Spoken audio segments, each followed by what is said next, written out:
امریکہ کے ایرانی جوہری تنصیبات پر حملوں کے بعد مشرق وسطی کی صورتحال مزید کشیدہ ہو گئی۔ ایران نے جوہری عدم پھیلاؤ کے معاہدے سے دستبردار ہونے کا اشارہ دے دیا۔ ایرانی پارلیمنٹ کی خارجہ پالیسی کمیٹی کے سربراہ نے واضح کر دیا ہے کہ ایران کے پاس جوہری عدم پھیلاؤ کے معاہدے سے دستبردار ہونے کا قانونی حق ہے۔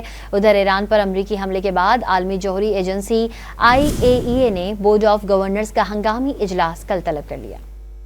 امریکہ کے ایرانی جوہری تنصیبات پر حملوں کے بعد مشرق وسطی کی صورتحال مزید کشیدہ ہو گئی۔ ایران نے جوہری عدم پھیلاؤ کے معاہدے سے دستبردار ہونے کا اشارہ دے دیا۔ ایرانی پارلیمنٹ کی خارجہ پالیسی کمیٹی کے سربراہ نے واضح کر دیا ہے کہ ایران کے پاس جوہری عدم پھیلاؤ کے معاہدے سے دستبردار ہونے کا قانونی حق ہے۔ ادھر ایران پر امریکی حملے کے بعد عالمی جوہری ایجنسی IAEA نے بورڈ آف گورنرز کا ہنگامی اجلاس کل طلب کر لیا۔ امریکہ کے ایرانی جوہری تنصیبات پر حملوں کے بعد مشرق وسطی کی صورتحال مزید کشیدہ ہو گئی۔ ایران نے جوہری عدم پھیلاؤ کے معاہدے سے دستبردار ہونے کا اشارہ دے دیا۔ ایرانی پارلیمنٹ کی خارجہ پالیسی کمیٹی کے سربراہ نے واضح کر دیا ہے کہ ایران کے پاس جوہری عدم پھیلاؤ کے معاہدے سے دستبردار ہونے کا قانونی حق ہے۔